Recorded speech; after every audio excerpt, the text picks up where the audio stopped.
Hello everyone. आज हम शुरू करने वाले हैं क्वेश्चन नंबर 9। इसके पहले के लेक्चर में हमने क्वेश्चन नंबर 8 तक कंप्लीट किया था मिसलेनियस एक्सरसाइज में। आज हम क्वेश्चन नंबर 9 से लेकर बाकी के सारे क्वेश्चंस कंप्लीट करने वाले हैं। ओके, सो देखिए क्या दिया है क्वेश्चन में। A bill is drawn for 7,000 on 3rd May for 3 months and discounted on 25th May at 5.5%। Find the present worth. तो यहाँ पे बिल का अमाउंट दिया है 7,000, यानी कि आपका सम ड्यू हो जाएगा। 3rd May को बिल ड्रॉ हुआ था, 3 months आपका क्या होगा पीरियड ऑफ बिल। और इसके बाद डिस्काउंटेड कब हुआ है बोला उन्होंने 25th May को, और उस समय रेट जो है बैंक ने कट किया होगा 5.5%। और उन्होंने पूछा आपको फाइंड द प्रेजेंट वर्थ। तो यहाँ पे हमें क्या करना है, प्रेजेंट वर्थ फाइंड करने के लिए आपको पता है कि फॉर्मूलाज कौन से हो सकते हैं। प्रेजेंट वर्थ कौन से फॉर्मूला में आता है आपका।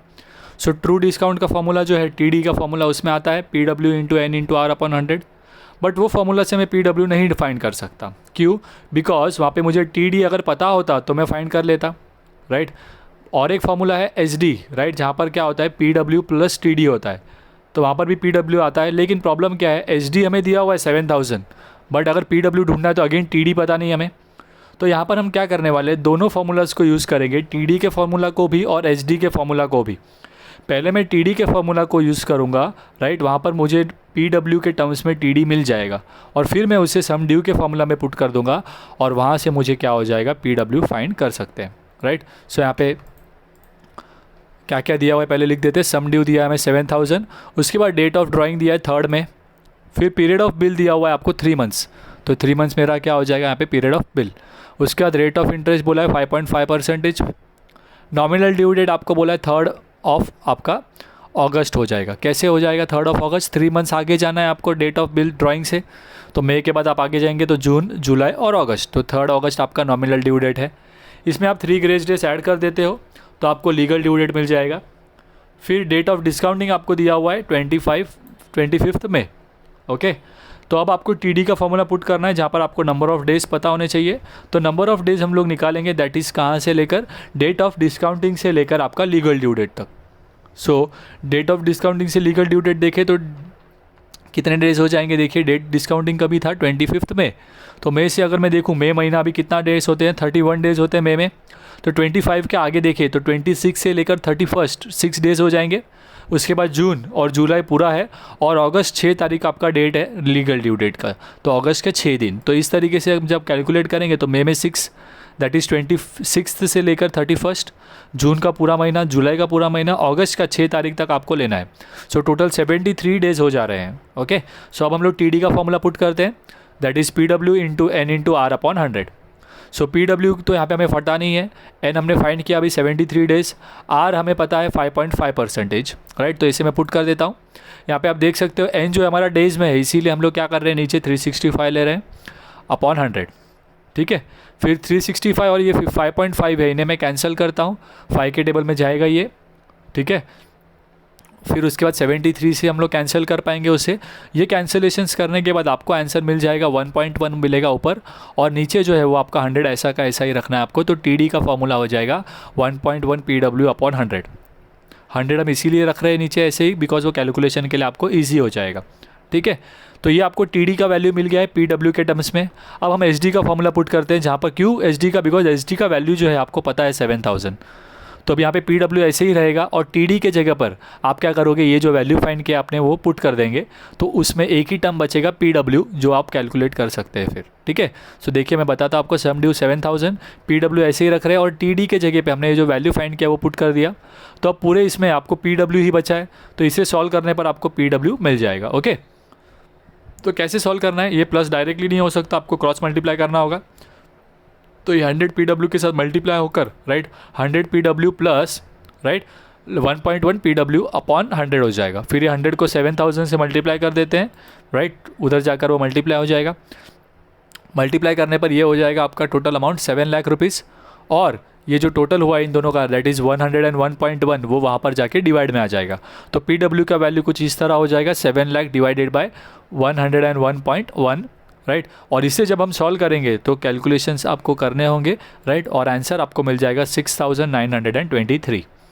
दैट मीन्स कि वो जो बिल है उसका प्रेजेंट वर्थ कितना था, 6,923 रुपीज़। ओके, अब आ जाते हैं नेक्स्ट क्वेश्चन पर, question number 10।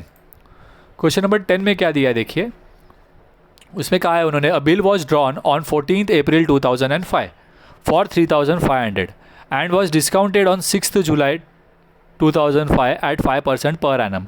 Banker paid ₹3465 for the bill. Bank ने कितना पे किया आपको, 3465 पे किया है बिल के लिए, बराबर। तो ये 3465 आपका क्या है, कैश वैल्यू, बराबर। Find the period of bill आपको पूछा है। तो यहाँ पे आपका बिल का जो ओरिजिनल अमाउंट है वो कितना है, 3500, दैट इज़ आपका ये क्या हो जाएगा, फेस वैल्यू, या आप सम ड्यू कह सकते हो इसको, ठीक है। बिल ड्रॉ कब हुआ था, 14 अप्रैल को। डिस्काउंट कब हुआ है, यहाँ पे उन्होंने कहा 6 जुलाई 2005 को, राइट। रेट ऑफ इंटरेस्ट बोला है 5%।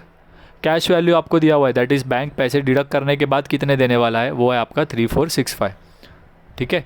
तो यहाँ पे मुझे n फाइंड करना है। तो n कौन से फॉर्मूला में आता है आपका, आपको पता है कि आपका जो कैश वैल्यू होता है वो आपका क्या होता है, face value minus banker discount.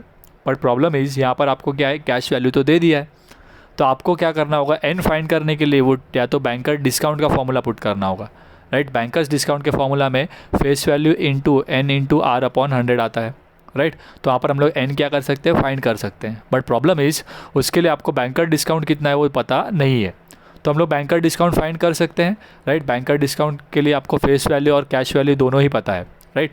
तो हम लोग पहले उससे बैंकर डिस्काउंट निकाल लेंगे, फिर बैंकर डिस्काउंट का फॉर्मूला पुट करेंगे और उससे हम लोग n फाइंड करने वाले हैं, ओके।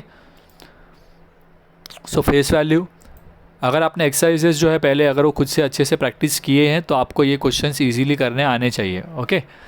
सो फेस वैल्यू आपका दिया है 3500, राइट। उसके बाद उन्होंने आपको बोला है डेट ऑफ ड्राइंग क्या था आपका, 14 अप्रैल। उसके बाद डेट ऑफ डिस्काउंटिंग था 6 जुलाई, और रेट ऑफ इंटरेस्ट है आपका 5%। कैश वैल्यू दिया है उन्होंने कि सब कट करने का बैंक कितने पैसे दे रहा है, 3465, तो ये आपका कैश वैल्यू हो जाएगा। अब ये दोनों अमाउंट का जो डिफरेंस है वही आपका बैंकर का डिस्काउंट है, राइट। तो बैंकर डिस्काउंट का फॉर्मूला क्या हो जाएगा, face value minus cash value. तो हम लोग को दोनों ही वैल्यूज़ पता है, वो पुट कर देते हैं हम लोग, 3500 माइनस 3465। तो ये माइनस करने पर आपको मिलेगा 35 रुपीज़। दैट मीन्स कि आपका बैंकर डिस्काउंट कितना है, 35। अब आप बैंकर डिस्काउंट का फॉर्मूला हमें पुट क्या फाइंड क्या करना है, n, राइट।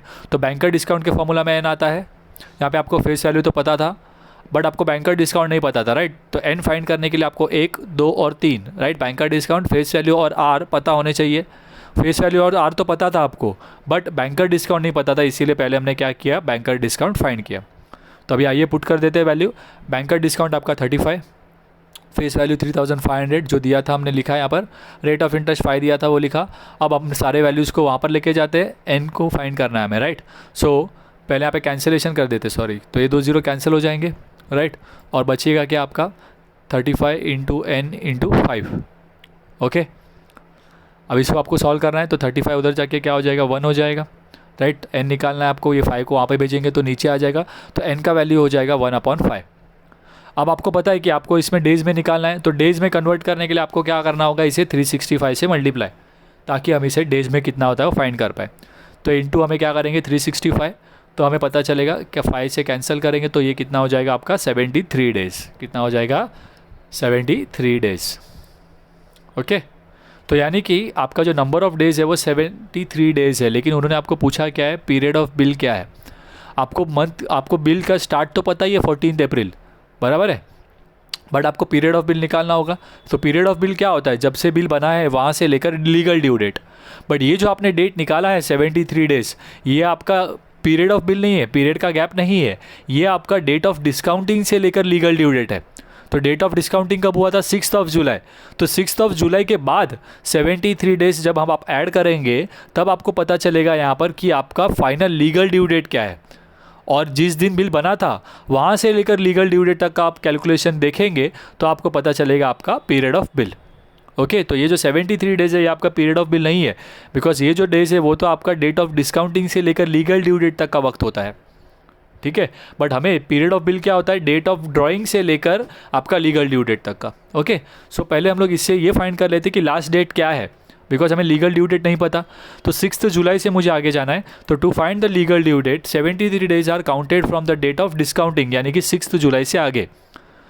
तो जुलाई से अगर मैं देखूँ तो 6 जुलाई से बचेंगे कितने, जुलाई में 31 डेज होते हैं, 6 दिन अगर मैं निकाल दूँ तो 25 दिन बचेंगे, तो जुलाई के 25 दिन, अगस्त के 31, राइट। तो 73 में से 25 कम हो गए, 31 कम हो गए, फिर बचा कितना, तो वो आपको ये आंसर मिलेगा 17 सितंबर। 17 सितंबर आपको पता चलेगा। दैट मीन्स 17 सितंबर आपका क्या होने वाला है, लीगल ड्यू डेट। और आपको पता है कि जो लीगल ड्यू डेट होता है उसमें ग्रेस डेज भी होते हैं, तो आपको 3 दिन उसमें से निकाल देने होंगे, राइट। तो आपका नॉमिनल ड्यू डेट आपको पता चलेगा, राइट, 14 सितंबर। और हमारा बिल ओरिजिनली ड्रॉ कब हुआ था, 14 अप्रैल। तो अब अप्रैल से लेकर सितंबर आप काउंट करेंगे तो आपको पता चलेगा, राइट, कि आपका डेट ऑफ ड्राइंग 14 अप्रैल से लेकर 14 सितंबर में देखिए कितने महीने हो रहे हैं। अप्रैल के बाद मई, जून, जुलाई, अगस्त और सितंबर, तो 5 महीने हो रहे हैं। देयरफॉर आपका जो पीरियड ऑफ बिल होगा, राइट, वो क्या होगा आपका 14 अप्रैल से लेकर 14 सितंबर, दैट इज़ 5 मंथ्स का पीरियड। ठीक है, तो इस तरीके से आपको रिवर्स सोचना होगा कि यहाँ पे आपको एन निकालना है। ये एन आपका क्या होगा, आपको यहाँ पे लीगल डेट की ज़रूरत है। लीगल डेट आप कैसे ढूंढ सकते हो, तो आप बैंकर डिस्काउंट का फॉर्मूला से आप ढूंढ सकते हो। और बैंकर डिस्काउंट का फॉर्मूला के लिए आपको पीवी पता है, लेकिन बैंकर डिस्काउंट नहीं पता, तो हमने पहले क्या किया, बैंकर डिस्काउंट फाइंड किया। कई सारे बच्चे बोलते हैं कि सर ये 2 चैप्टर्स बहुत डिफ़िकल्ट जा रहे हैं हमारे, फर्स्ट चैप्टर और सेकंड चैप्टर। बट वो डिफ़िकल्ट इसीलिए जाते हैं बिकॉज यहाँ पे कोई एक सेम पैटर्न नहीं है जो सब में फॉलो करना है आपको। हर सम के लिए आपको अलग सोच रखनी होगी, राइट। और ये आपको प्रैक्टिस करने से ही आएगा। ठीक है, सो मल्टीपल क्वेश्चंस आप करेंगे, राइट, टेक्सचुअल जो आपको दिए है, मिसलेनियस के करेंगे, तो आपको वो हैबिट हो जाएगी धीरे धीरे। ओके, अब आ जाते हैं इसके बाद नेक्स्ट क्वेश्चन पर, दैट इज क्वेश्चन नंबर 11। क्या बोला है देखिए, the difference between the true discount and banker discount for 6 month hence at 4% is 80। तो डिफरेंस जो है वो आपका कितना बोला है, 80 है। Find the true discount, banker discount and amount of bill. Amount of bill मतलब आपका एचडी।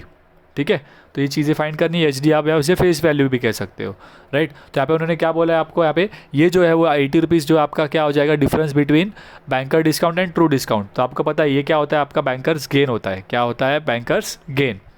ठीक है, सो बैंकर गेन आपको दिया हुआ है, आपको पूछा क्या है, ट्रू डिस्काउंट, बैंकर डिस्काउंट और अमाउंट ऑफ बिल। तो बैंकर गेन का फॉर्मूला है, राइट, क्या आपका डायरेक्टली फाइंड कर सकते हैं आप, T D into N into R upon 100।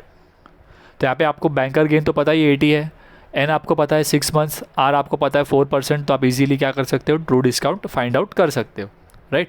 तो वैल्यूज़ पुट कर देते हैं हम लोग। तो ट्रू डिस्काउंट फाइंड करने के लिए आपको क्या करना होगा, 12 और 100 वहाँ पर जाएंगे ऊपर, और 6 और 4 डिनोमिनेटर में आ जाएगा, राइट। तो T D equal to 80 into 12 into 100 divided by 6 into 4। अब इन्हें हम जब सॉल्व करेंगे तो आपको टी डी का वैल्यू मिल जाएगा, दैट इज़ 4000 रुपीज़। अब टी डी मिल चुका है आपको, और आपको फाइंड क्या करना है, बैंकर डिस्काउंट। आपको पता है कि बैंकर्स गेन का जो फॉर्मूला है वो आपका क्या होता है। भले यहाँ पे बैंकर डिस्काउंट आपको पता नहीं है, बट उन्होंने डिफरेंस दिया था ना, राइट। तो आपको बैंकर गेन तो मिल गया था। तो बैंकर गेन के फॉर्मूला में, राइट, अब मुझे यहाँ पे पता है कि क्या है, banker discount minus T discount, true discount, right. तो बैंकर डिस्काउंट जो है वो आपको पता या नहीं आपको, ये फाइंड करना है। बैंकर गेन दे दिया है आपको, और ट्रू डिस्काउंट आपने अभी फाइंड किया है, तो आप पुट कर देंगे। तो इससे आपको क्या हो जाएगा, बैंकर डिस्काउंट मिल जाएगा। ये 4000 को वहाँ पर भेजेंगे तो प्लस हो जाएगा वो, तो बैंकर डिस्काउंट क्या हो जाएगा, 4020 रुपीज़। अब बैंकर डिस्काउंट का आपको ओरिजिनल फॉर्मूला पता है, क्योंकि आपको क्या फाइंड करना है, अमाउंट ऑफ बिल, जिसे आप कहते हो फेस वैल्यू। तो बैंकर डिस्काउंट के फॉर्मूला में ही फेस वैल्यू आता है। तो बैंकर डिस्काउंट का फॉर्मूला आपको पता है, face value into N into R upon 100। तो यहाँ पर बैंकर डिस्काउंट का वैल्यू हम लोग फाइंड कर चुके हैं, तो वो पुट कर देंगे, राइट। तो face value into 6 upon 12 into 4 upon 100। Again face value find करने के लिए 12 और 100 वहाँ ऊपर आ जाएंगे, और 6 और 4 नीचे। तो अब हम लोग इसके कैलकुलेशंस को सॉल्व करेंगे, तो फेस वैल्यू का वैल्यू मिल जाएगा आपको 2,04,000 रुपीज़। तो यहाँ पर आप तीनों ही वैल्यू फाइंड कर चुके हो। पहले आपको ट्रू डिस्काउंट पूछा था, वो मिल गया 4000, बैंकर डिस्काउंट पूछा था, वो मिल गया 4020, और फिर आपको अमाउंट ऑफ बिल फाइंड करना था, तो आपने फाइंड किया 2,04,000 रुपीज़। तो ये आपके तीनों ही वैल्यूज़ हो जाएंगे, आप फाइनल स्टेटमेंट में लिख देंगे। तो बहुत ही सिंपल क्वेश्चन है, ओके। इसके बाद आ जाते हैं हम लोग नेक्स्ट क्वेश्चन पर, that is question number 12। Question number 12 में क्या दिया है देखिए, a manufacturer makes a clear profit of 30% on cost after allowing 35% discount. If the cost of production rise by 20%, by what percentage should he reduce the rate of discount so as to make same rate of profit keeping his lease price unaltered मतलब उसका जो lease price है वो change ना हो, right, वो उन्होंने बोला है। तो यहाँ पे देखिए वापस एक बार क्वेश्चन का मतलब समझाता हूँ, ये थोड़ा सा ट्रिकी क्वेश्चन है आपके लिए। ओके, क्या बोला उन्होंने, अ manufacture makes a clear profit of 30% on cost, मतलब जो भी उसका कीमत है उसके लिए, राइट, जो भी उसके प्रोडक्ट जितने में आता है उसके ऊपर वो क्या करता है 30% प्रॉफिट कमाता है, और वो भी डिस्काउंट अलाउ करने के बाद, 35% डिस्काउंट देने के बाद उसे क्या हो रहा है, फ़ायदा हो रहा है कितना, 30% का। If the cost of production rise by 20%, उसका कॉस्ट जो है वो बढ़ जाता है, राइट। तो उन्होंने क्या पूछा आपको कि उसे अपना जो रेट ऑफ डिस्काउंट है वो कम करना होगा ताकि वो प्रॉफिट उतना ही कमा पाए, राइट। तो उन्होंने वही कहा कि कितना परसेंटेज उसे अपना रेट ऑफ डिस्काउंट जो है वो कम करना होगा ताकि वो सेम अमाउंट ऑफ प्रॉफिट कमा पाए, जबकि उसका लीस्ट प्राइस जो है वो क्या रहे, सेम ही रहे, राइट। तो पहले हम लोग क्या करते हैं, अज्यूम करते हैं लीस्ट प्राइस जो है वो उसका 100 है और उस समय उसका सेलिंग प्राइस क्या है, राइट, उसका कॉस्ट क्या है वो हम लोग पहले फाइंड करते हैं ताकि हमें पता चलेगा कि उसको बाद में कॉस्ट में कितना चेंज हो रहा है और फिर उसके प्रॉफिट में क्या चेंज करना पड़ेगा, राइट। तो थोड़ा सा बढ़ा जाएगा ये क्वेश्चन, ध्यान दीजिएगा अच्छे से। क्या बोला है देखिए, सबसे पहले हम लोग क्या करने वाले हैं, लीस्ट प्राइस ऑफ 100 ले रहे हैं, लीस्ट प्राइस को अज्यूम कर रहे हैं, राइट। उस हिसाब से डिस्काउंट पहले कितना देता था वो 35% उसके ऊपर, तो हम लोग पहले का सिनेरियो चेंज होने के पहले का पूरा बात कर रहे हैं, राइट। सो डिस्काउंट 35% है तो 35 इंटू 100 कितना हो जाएगा, 35 रुपीज़। दैट मीन्स कि अगर 100 रुपये का सामान था पहले तो वो 35 रुपीज़ डिस्काउंट देता था, तो उसका कॉस्ट क्या हो जाएगा फिर, सॉरी सेलिंग प्राइस क्या हो जाएगा, least price minus discount, that is 100 पे 35 रुपीज़ डिस्काउंट, यानी कि वो कितने में बेच रहा है, 65 में। और 65 में बेचने पर भी वो कितना कमा रहा था, 30% प्रॉफिट कमा रहा था। तो उसका कॉस्ट प्राइस क्या होगा वो आपको फाइंड करना है। तो पहले हम लोग वो फाइंड कर लेते हैं और उसके बाद ये जो नया जो चेंज बोला है वो बाद में करेंगे। पहले हम लोग ओरिजिनली उसके लिए कॉस्ट क्या था वो फाइंड करते हैं, ठीक है। अब हमें दूसरा इन्फॉर्मेशन में ये बोला था उन्होंने कि वो कॉस्ट पे कितना परसेंट प्रॉफिट ले रहा है, 30%, राइट। तो अगेन हम लोग कॉस्ट फाइंड करना है, हम तो कॉस्ट को एक्स ले लेंगे। ही गेट 30% प्रॉफिट ऑन कॉस्ट, तो मैं कॉस्ट को एक्स ले लेता हूँ। और सेलिंग प्राइस का फॉर्मूला आपको पता है, cost price plus profit, right. Selling price मुझे पता है यहाँ पे 65 है, कॉस्ट प्राइस को हमने क्या लिया है, एक्स, और प्रॉफिट जो है वो आपका क्या होगा, एक्स का ही 30%, राइट। सो कुछ इस तरह हो जाएगा, selling price 65, cost price x और प्रॉफिट जो है वो 30% ऑफ एक्स। अब इसे सॉल्व करने पर, राइट, ये तो ऐसे ही रहेगा, 30% ऑफ एक्स मतलब 30/100 इंटू एक्स हो जाएगा। तभी आपको सॉल्व करना है तो ये क्या हो जाएगा, 30x/100 है, और क्रॉस मल्टीप्लाई करना होगा ये x को साथ में ऐड करने के लिए, तो वो क्या बन जाएगा, 100x + 30x/100। फिर अब इसे मुझे सॉल्व करना है, तो ये दोनों को ऐड करने पर ये कितना हो जाएगा, 130। फिर x फाइंड करने के लिए 100 ऊपर आ जाएगा, 130 नीचे। तो उसे जब मैं सॉल्व करता हूँ तो मुझे x का वैल्यू क्या मिल जाएगा, 50। ओके, 65 वन जा, यहाँ पर 2 जा, फिर 2 1 जा, 50 जा हो जाएगा। दैट मीन्स कि ओरिजिनली उसके लिए जो कॉस्ट था वो कितना था, 50 रुपीज़ था पहले। अब बाद में उन्होंने कहा कि ये जो कॉस्ट है उसका वो कितना हो गया, 20% बढ़ गया। तो समझा आपने हमें क्यों किया, बिकॉज उन्होंने जो पहले का सिचुएशन दिया उसके हिसाब से जो चेंज है वो उन्होंने कॉस्ट ऑफ प्रोडक्शन में कहा है कि कॉस्ट ऑफ प्रोडक्शन अगर उसका 20% बढ़ जाता है, राइट, तो सिनेरियो क्या होगा। तो उसके लिए तो पहले आपको ओरिजिनल कॉस्ट पता होना चाहिए, तो इसीलिए हमने पहले सेलिंग प्राइस फाइंड करके ओरिजिनल कॉस्ट क्या है वो फाइंड किया। तो आइए अब हम क्या करते हैं, इसमें जो उन्होंने कहा है 20% बढ़ा देते हैं ताकि हमें पता चलेगा कि उसका क्या है, कॉस्ट प्राइस अभी कितना हो जा रहा है। और हमें पता है कि उसका सेलिंग प्राइस तो है वो सेम ही रखना है उनको, प्रॉफिट परसेंटेज तो सेम ही रखना है उनको, राइट। तो वो देखते हैं। सो अभी कॉस्ट प्राइस अगर 20% से बढ़ जाता है तो उसका न्यू कॉस्ट प्राइस क्या हो जाएगा, old cost price plus rise in cost price that is 20%, बराबर है। तो पहले का कॉस्ट प्राइस 50 था और 20% बढ़ गया उसमें, तो 50 का ही 20% बढ़ेगा, 20% ऑफ कॉस्ट प्राइस। तो 50 + 20% ऑफ 50, तो पहले 20% कितना होता है 50 का, फाइंड करते हैं। तो 20/100 इंटू 50, तो आपको पता चलेगा, यहाँ पे कैंसिल करेंगे 0 0 0 0, तो 5 2 = 10, तो 50 + 10 कितना हो जाएगा, 60। यानी कि पहले उसका जो कॉस्ट प्राइस 50 रुपीज़ था, अभी वो कॉस्ट प्राइस कितना हो गया, 60 रुपीज़ हो गया उसका कॉस्ट प्राइस बढ़ने के बाद, ठीक है।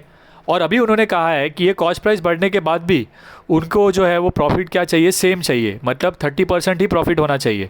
दैट मीन्स कि अभी उनका सेलिंग प्राइस क्या होगा, इस कॉस्ट प्राइस के ऊपर 30% प्रॉफिट, राइट।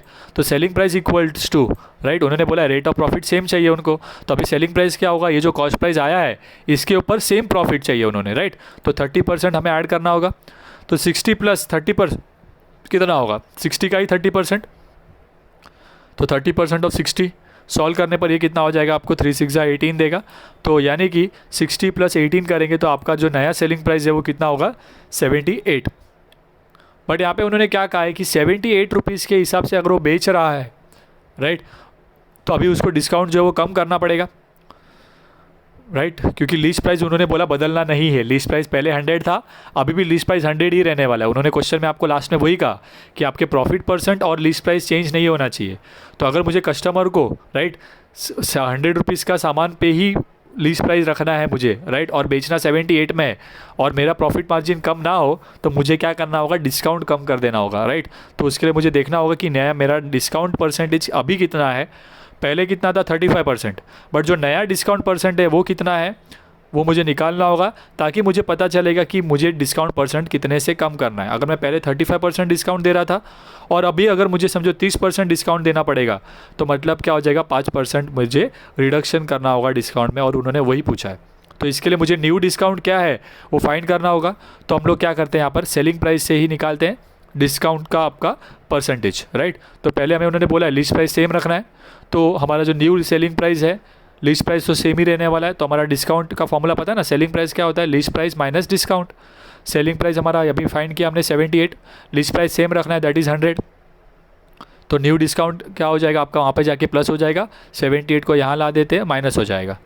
तो पता चलेगा आपको ₹22 डिस्काउंट देना है, मतलब 100 रुपये पे आप 22 रुपीज़ डिस्काउंट देने वाले हो। तो आपका रेट ऑफ डिस्काउंट क्या हो जाएगा, तो रेट ऑफ डिस्काउंट का फॉर्मूला क्या होगा, discount upon list price into 100, ठीक है। सो 22 डिस्काउंट है आपका, अपॉन लिस्ट प्राइस 100 था, इंटू 100, सो ये आपको 22% मिल जाएगा। सो यहाँ पे आपको पता चल गया कि अभी जो है, राइट, अभी के सिनेरियो के हिसाब से अगर उसका खर्चा बढ़ जाता है तो वो 35% डिस्काउंट नहीं दे सकता, नहीं तो उसको प्रॉफिट उतना नहीं होगा। तो अगर उसको सेम प्रॉफिट कमाना है तो उसको कितना डिस्काउंट देना पड़ेगा, अभी 22% डिस्काउंट देना पड़ेगा। दैट मीन्स कि पहले जो 35% दे रहा था वो अभी कितना हो जाएगा, 22% हो गया। तो उसे डिस्काउंट कम करना पड़ा ना, तो कितना कम करना पड़ा वही पूछा था आपको। सो रिडक्शन इन डिस्काउंट क्या होगा आपका, old discount minus new discount. Old discount 35% था और न्यू डिस्काउंट कितना है 22%। तो डिफरेंस निकालेंगे तो हमें क्या हो जाएगा 13%। आपको पता चलेगा कि रिड्यूक्शन इन डिस्काउंट हो रहा है, right. Therefore discount rate of discount should be reduced by 13% to make same profit, right. Same profit कमाने के लिए उनको कितना डिस्काउंट कम करना होगा, 13% अपना जो है डिस्काउंट कम करना होगा। थोड़ा सा लेंदी क्वेश्चन है ये, राइट, सोल्यूशन भी थोड़ा सा, बट क्या है, अगर आपको ये स्टेप्स एक बार क्लियर हुए कि एग्जैक्टली हम कर क्या रहे हैं तो आप नहीं भूलेंगे, तो आपको समझ जाएगा। तो आप को अगर ये डाउट आता है तो आप वापस से रिवाइंड करके इस वीडियो को 1-2 बार और देख सकते हैं, ताकि ये सम आपको अच्छे से समझ पाए, ठीक है। नेक्स्ट आ जाते हैं हम लोग नेक्स्ट क्वेश्चन पर, that is question number 13। Question number 13 में देखिए क्या दिया है आपको, a trader offers 25% discount on catalogue price. Catalogue price मतलब वही आपका list price, original price, right, of a radio, and yet makes 20% profit. मतलब ये डिस्काउंट देने के बाद भी वो 20% प्रॉफिट कमाता है। इफ़ ही गेन्स 160, यानी कि वो 160 रुपये अगर कमा रहा है पर रेडियो, एक रेडियो पर, what must be the catalogue price of that radio. मतलब आपको ओरिजिनल प्राइस पूछा है, लीस्ट प्राइस पूछा है, ठीक है। तो अभी हमने सेम जैसा पहले फाइंड किया उसी तरीके से करते हैं। यहाँ पे पहले हम लोग अज्यूम कर लेते हैं हमारे मन से कि अगर कैटलॉग प्राइस 100 होता है तो हमारा सेलिंग प्राइस क्या होगा, और ओरिजिनली जो सेलिंग प्राइस है वो आपको फिर यूज़ करेंगे हम लोग, राइट। तो यहाँ पे ओरिजिनली पहले क्या बोला है उन्होंने, कैटलॉग प्राइस को हम लोग अज्यूम करते हैं 100, और उसके ऊपर वो कितना डिस्काउंट देता है 25%। तो आपका जो है trader offers 25% discount on list price, that is trade discount क्या हो जाएगा 25/100, ठीक है। अब यहाँ पे 25/100 इंटू 100 करेंगे तो 25 रुपीज़ आ जाएगा। मतलब वो 100 रुपीज़ का सामान कितने में बेचने वाला है। सेलिंग प्राइस का फॉर्मूला क्या है, लिस्ट प्राइस यानी कि catalogue price minus discount, that is trade discount यहाँ पर। तो माइनस करने पर आपको ये मिल जाएगा 100 माइनस 25, दैट इज़ 75 रुपीज़ में वो बेचने वाला है।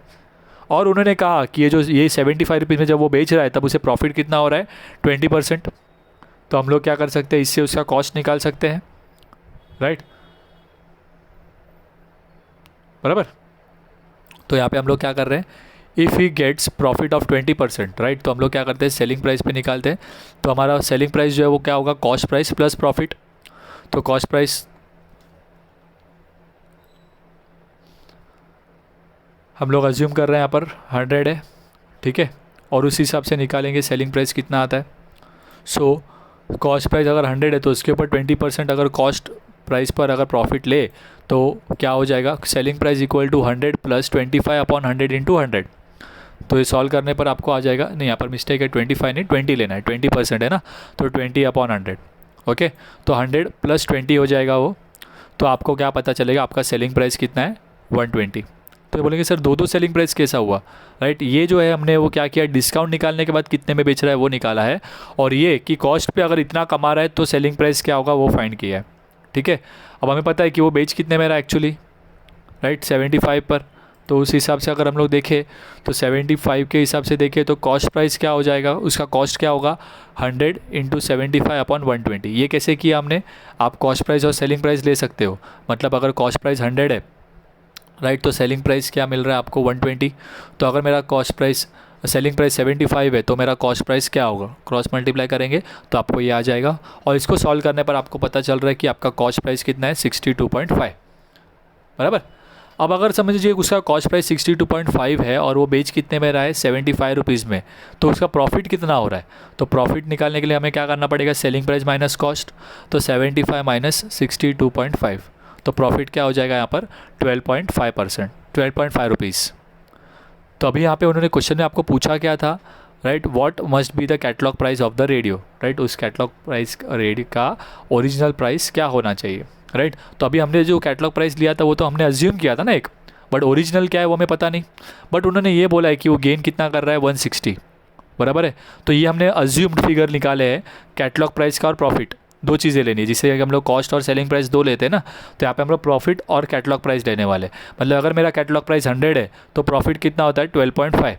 तो अगर मेरा कैटलॉग ये प्रॉफिट अगर 160 यहाँ पे दिया ना, गेन मतलब प्रॉफिट, तो अगर मेरा प्रॉफिट 160 है तो मेरा कैटलॉग प्राइस क्या रहेगा वैसे, right. So if catalogue price is 100, profit is 12.5, तो इफ़ प्रॉफिट इज़ 160 तो मेरा कैटलॉग प्राइस क्या होगा, हम लोग क्रॉस मल्टीप्लाई करेंगे तो मुझे कैटलॉग प्राइस का अमाउंट पता चलेगा 1280, राइट। तो देखो यहाँ पे क्वेश्चन में ऐसा क्यों करना पड़ा, बिकॉज मुझे जो इन्फॉर्मेशन दिया था वो प्रॉफिट का ही अमाउंट एक पता है मुझे, तो मैं कैटलॉग प्राइस और प्रॉफिट को कंपेयर कर सकता हूँ कि अगर प्रॉफिट मुझे पता चल गया, इतने इस प्रॉफिट के ऊपर कैटलॉग प्राइस क्या है वो फाइंड करना है, तो मैं एक अज्यूम फिगर लेता हूँ जहाँ पे मैं कैटलॉग प्राइस 100 ले रहा हूँ और प्रॉफिट फाइंड कर रहा हूँ। बट प्रॉब्लम क्या है, खाली डिस्काउंट निकालने के बाद मैं प्रॉफिट नहीं फाइंड कर सकता हूँ। प्रॉफिट का फॉर्मूला क्या होता है, सेलिंग प्राइस माइनस कॉस्ट, तो इसीलिए मुझे कॉस्ट प्राइस भी निकालना पड़ा। तो पहले हमने क्या किया, डिस्काउंट निकाल के सेलिंग प्राइस निकाला, सेलिंग प्राइस की मदद से ही हमने क्या किया, कॉस्ट प्राइस निकाला, कॉस्ट प्राइस और सेलिंग प्राइस दोनों है तो हमें प्रॉफिट मिल गया, राइट। तो बट ये हमारे अज्यूम्ड फिगर है कि 100 अगर मेरा कॉस्ट प्राइस था तो प्रॉफिट मुझे 12.5 हुआ, तो अगर मेरा प्रॉफिट 160 है तो मेरा कैटलॉग प्राइस क्या होगा, तो वो हम क्रॉस मल्टीप्लाई कर रहे हैं और हमें अमाउंट पता चल रहा है 1280। तो यहाँ पे आपका कैटलॉग प्राइस का क्या हो जाएगा, रेडियो का कैटलॉग प्राइस 1280 हो जाएगा, ठीक है। नेक्स्ट क्वेश्चन पर आ जाते हैं अभी, क्वेश्चन नंबर 14 पर। तो क्या बोला है देखिए नेक्स्ट क्वेश्चन पर, क्वेश्चन नंबर 14 में उन्होंने कहा अ bill of ₹4,800 was drawn on 9th March 2006 at 6 month and was discounted on 19th April 2006 for 6.14% per annum, right? How much does the banker charge and how much does the holder receive? यानी कि जो bank कितना पैसा cut कर रहा है, यानी कि बैंकर डिस्काउंट, और बैंक कर डिस्काउंट कट करने के बाद होल्डर यानी कि वो बिल वाले पर्सन को कितना पैसा मिल रहा है, दैट इज़ कैश वैल्यू आपको पूछा है, ठीक है। तो आपको यहाँ पे फेस वैल्यू पता है तो आपके लिए बहुत ही सिंपल हो जाने वाला है, आपको बैंकर डिस्काउंट फाइंड करना है और कैश वैल्यू फाइंड करना है, राइट। तो दोनों के लिए आपको इन्फॉर्मेशन दिए हुए हैं। देखिए बिल का अमाउंट बोला है 4,800, रेट ऑफ इंटरेस्ट के बारे में भी आपको दिया हुआ है, डेट ऑफ ड्राइंग पता है आपको, डेट ऑफ डिस्काउंटिंग पता है आपको, राइट। तो सारी इन्फॉर्मेशन से हम लोग डायरेक्टली शुरू करते हैं। खाली एक फ़र्क होगा, ये पार्ट थोड़ा सा कन्फ्यूजिंग होगा कि 6/4 को आप कैसे लेंगे, राइट। तो बहुत ही सिंपल हो जाएगा। देखिए फेस वैल्यू है आपका 4,800, रेट की बात करें तो यहाँ पे उन्होंने बोला 6/4, तो 6/4 को मैं कैसे लिखता हूँ, 6/4, राइट। अब ये मिक्स फ्रैक्शन है, इसे हम लोग प्योर फॉर्म में करेंगे तो 4 6 24 प्लस 1 क्या हो जाएगा 25, और डिनोमिनेटर सेम रहेगा तो ये हो जाता है आपका 25/4। क्या हो जाएगा 25/4% हम लोग इसको लिखेंगे बाद में, okay. So date of drawing आपको पता है यहाँ पे कितना है, 9th March, right. Period of bill कितना बोला है, 6 मंथ, तो हम लोग नॉमिनल ड्यू डेट निकाल सकते हैं। मार्च से हम लोग 6 महीना आगे जाते हैं तो 9 सितंबर आपका क्या हो जाएगा, नॉमिनल ड्यू डेट। और इसमें 3 ग्रेस में जब ऐड कर देता हूँ तो लीगल ड्यू डेट क्या मिल जाएगा, 12 सितंबर। अब डेट ऑफ डिस्काउंट कितना बोला है यहाँ पे आपका, डेट ऑफ डिस्काउंटिंग दिया है आपको 19 अप्रैल 2006। तो अभी आपको पता है कि आपका जो डेट होता है बैंकर डिस्काउंट के लिए वो क्या होता है आपका, डिस्काउंटिंग से लेकर लीगल ड्यू डेट। तो डिस्काउंटिंग कब हुआ था, 19 अप्रैल, तो वहाँ से लेकर 12 सितंबर तक कितने डेज़ होते हैं वो फाइंड करना पड़ेगा आपको। सो नंबर ऑफ़ डेज़ निकालते हैं। टेबल बनाकर हम लोग अप्रैल से शुरू करते हैं। अप्रैल में 30 डेज़ होते हैं, 30 में से 19 डेज़ हो चुके हैं, बराबर है, तो बचे 11 डेज़। तो अप्रैल के 11, मई का टोटल, जून का, जुलाई, अगस्त और सितंबर में वो कहाँ तक लेना है आपको, 12 सितंबर, तो 12 दिन। ये सभी को ऐड करने के बाद वो डेज़ हो जा रहे हैं आपके 146 डेज़। तो आपका पीरियड हो गया 146/365। अब इसे आप क्या कर देंगे, पुट कर देंगे, राइट। तो मैं बैंकर डिस्काउंट जो है, राइट, वहाँ पे HD into N into R/100 ले लेता हूँ। बट SD आपको पता है 4800, N जो है जैसे कि आपको यहाँ पे फाइंड किया आपने 146/365 लेंगे, और R जो है वो आपको मैंने क्या बोला यहाँ पे, इसको सॉल्व करना है आपको, राइट। और आप वहाँ पे क्या लेने वाले हो, 25/4 लेंगे, ओके। सो यहाँ पर 25/4 आएगा, मैंने गलती से 24 लिखा है, 25/4, ठीक है। कैसे आया, 6 4 ज़ा 24 प्लस 1, ठीक है, अपॉन 4, तो ये 24/4 इंटू 100 ले रहे बिकॉज परसेंटेज है ना, तो 100 आएगा ही, ठीक है। अब जब आप इसे सॉल्व करोगे यहाँ पर 25, ओके, उसे सॉल्व करोगे तो आपको बैंकर डिस्काउंट का वैल्यू मिल जाएगा 120 रुपीज़। कितना आ जाएगा, 120। अब आपको बैंकर डिस्काउंट आ गया यहाँ पे 120, तो आप कैश वैल्यू आसानी से फाइंड कर सकते हो यहाँ पर, राइट। सम ड्यू माइनस बैंकर डिस्काउंट, सम ड्यू आपको पता था 4800, बैंकर डिस्काउंट कितना है 120 रुपीज़, तो वो कट करने के बाद बैंक कितने पैसे दे रहा है उसे, 4680। तो यहाँ पे दो चीज़ें पूछी थी, बैंकर डिस्काउंट 120 मिला आपको और कैश वैल्यू आपको 4680 मिला, ठीक है। सो लास्ट में यहाँ पे ये आपको ये पहले लिखना है आपको 25/4%, ठीक है। तो वही यहाँ पे आपको लेना है, 24 नहीं, यहाँ पर 25 है कैलकुलेशन के वक्त, ध्यान दीजिएगा, ठीक है। तो बहुत ही इजी क्वेश्चन था, यहाँ पे खाली एक कैलकुलेशन के लिए थोड़ा पार्ट अलग था, बाकी आपको नॉर्मल ही क्वेश्चन एकदम। आ जाते हैं नेक्स्ट क्वेश्चन पर, दैट इज़ क्वेश्चन नंबर 15। क्या दिया है देखिए क्वेश्चन नंबर 15 में, राइट। पहले आपको बोला है अ bill of ₹67,500 drawn on July 10 for 6 month was discounted for 65,160, right. यानी वो बिल बैंक को बेच दिया गया कितने में, 65,160 में, 5% उन्होंने बोला है। On what day was the bill discounted, bank के पास ये बिल कब बेचा गया वो आपको पूछा है। तो इसके लिए हमें क्या करना पड़ेगा, N फाइंड करना पड़ेगा, बिकॉज यहाँ पे आप इन दोनों का डिफरेंस निकालेंगे तो आपको बैंकर डिस्काउंट तो पता चल जाएगा। ये आपका कैश वैल्यू है और ये आपका सम ड्यू है। तो बैंकर डिस्काउंट का फॉर्मूला लेंगे हम लोग और N फाइंड करेंगे, बट N से आपको खाली डेज़ कितने होते हैं वो पता चलेगा, बट वो डे कौन सा है वो आपको क्या करना होगा, टेबल फाइंड करके फाइंड करना होगा, टेबल पुट करके फाइंड करना होगा। सो हम लोग क्या करते हैं, पहले जो जो इन्फॉर्मेशन दिया है वो लिख देते हैं। फेस वैल्यू दिया है, राइट। रेट ऑफ इंटरेस्ट बोला है 5%। डेट ऑफ ड्राइंग कहा है आपको 10 जुलाई। पीरियड ऑफ बिल कहा है आपको 6 मंथ्स। नॉमिनल, इसके हिसाब से अगर हम लोग देखें तो नॉमिनल ड्यू डेट क्या होगा, 6 महीना अगर हम लोग आगे जाए, राइट, 10 जुलाई से, तो आपका डेट क्या होगा, 10 जनवरी, अगले साल का जनवरी आ जाएगा, ठीक है। और उसमें 3 ग्रेस डेज ऐड करते हैं तो 13 जनवरी आपका डेट हो जाता है। अब कैश वैल्यू यहाँ पे मुझे पता है, अभी यहाँ पे मैंने आपको जैसे कहा हमें बैंकर डिस्काउंट लेना है का फॉर्मूला, बट बैंकर डिस्काउंट तो हमें पता नहीं है, तो इसीलिए पहले हम लोग बैंकर डिस्काउंट नहीं लेते हैं, राइट, फेस वैल्यू और ये कैश वैल्यू की मदद से। तो कैश वैल्यू आपको पता है, पहले वो लिख देते हैं 65,160। तो इसे फेस वैल्यू और इसे माइनस करने के बाद आपको क्या हो जाएगा पता चल जाएगा, राइट। यहाँ पर मिस्टेक की है मैंने, 60,700 है, 65,700 है, ठीक है। तो 65,700 में से 65,160 माइनस करेंगे तो आपको क्या मिल जाएगा, आपका बैंकर डिस्काउंट मिल जाएगा, दैट इज़ 540, ओके। अब आप क्या कर सकते हैं, बैंकर डिस्काउंट का फॉर्मूला पुट कर सकते हैं। तो यहाँ पर बैंकर डिस्काउंट को आपको पता ही है, सम ड्यू भी आपको पता है, N आपको फाइंड करना है यहाँ पर, ओके। सो N खाली रहेगा, बाकी सारे वैल्यूज़ हम लोग पुट कर देते हैं।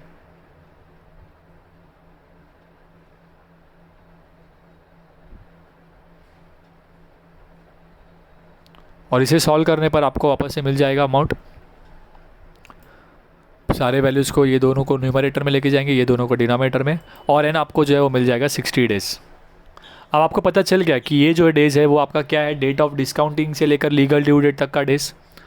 तो आपको डिस्काउंटिंग कब हुआ वो फाइंड करना है। तो लीगल ड्यू डेट आपको पता है, तो वहाँ से आप रिवर्स आएंगे, राइट, 60 डेज़ पीछे आना है। तो 13 जनवरी से शुरू करेंगे, तो क्या हो जाएगा यहाँ पे, जनवरी के 13 दिन, उसके बाद दिसंबर के 31, और 60 में से ये 2 माइनस करने के बाद आपको पता चलेगा 16 दिन बचे हैं। तो 16 दिन आपको नवंबर के पीछे से आना है, राइट, यानी कि 31 नवंबर से आप देखेंगे, पीछे से 16 दिन निकालिए, तो क्या हो जाएगा, 14 नवंबर आपका क्या बनेगा, डेट होगा। ठीक है, कई बच्चे क्या करते हैं, 16 नवंबर आ रहा है यहाँ पर, तो 16 नवंबर को डेट लिखते हैं, बराबर है, बट हमें नवंबर फर्स्ट से नहीं करना है, हम रिवर्स आ रहे हैं, राइट, पीछे से, जनवरी, दिसंबर, नवंबर। तो नवंबर में मैं पीछे से देखूंगा, 30 नवंबर से पीछे देखूंगा, राइट। तो 30 नवंबर से अगर मैं देखूँ तो 16 दिन हटा दूंगा, तो कौन सा डे आएगा, 14 नवंबर आएगा। ठीक है, और यही आपका क्या होगा, डिस्काउंटिंग का डेट। तो वही उन्होंने पूछा है यहाँ पर क्वेश्चन में। एक अमाउंट का ध्यान रखिएगा, आपको 65,700 लेना है। ओके, नेक्स्ट क्वेश्चन पर आ जाते हैं। इसके बाद क्वेश्चन नंबर 16 पर, बहुत ही सिंपल क्वेश्चन दिया है यहाँ पे, देखिए। An agent sold a car and charge 3% commission on sale value. If the owner of the car received 48,500, find the sale value of the car. Car का जो ओरिजिनल वैल्यू था, कितने में बेचा, वो पूछा है आपको। ठीक है, if the agent charge 2% from buyer, find is total remuneration. Remuneration मतलब अर्निंग कितना मिल रहा है एजेंट को। ठीक है, तो एजेंट की तो बात बाद में करेंगे, पहले हमें सेल वैल्यू ढूंढना है कि उसका ओरिजिनल वैल्यू क्या है। बट यहाँ पे हमें ये पता है कि उसने अमाउंट रिसीव कितना किया। ठीक है, तो पहले हम लोग क्या कर रहे हैं, देखिए, सबसे पहले हम लोग सेल वैल्यू एक्स लेते हैं, कमीशन उसके ऊपर कितना दिया जा रहा है, 3%, राइट। सो हमारा जो कमीशन का अमाउंट होगा वो कितना हो जाएगा, 3% ऑफ एक्स। ओके, अब सॉल्व करेंगे तो 3/100 इंटू एक्स हो जाएगा। तो कमीशन का अमाउंट क्या मिलेगा आपको, 3x/100।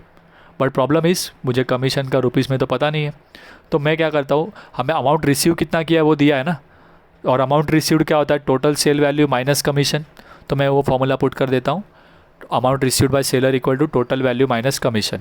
और टोटल वैल्यू रिसीव्ड आपको पता है 48,500, तो वो ले लेते हैं, total sale value X, commission 3x/100। अब इसे सॉल्व करने पर आपको x का वैल्यू मिल जाएगा, तो पहले क्रॉस मल्टीप्लाई करना पड़ेगा, तो 100x - 3/100 हो जाएगा। 100 - 3 97x देगा आपको, फिर 100 को वहाँ पर भेजेंगे, 97 को नीचे, और इसे सॉल्व करने पर आपको x का वैल्यू मिल जाएगा 50,000।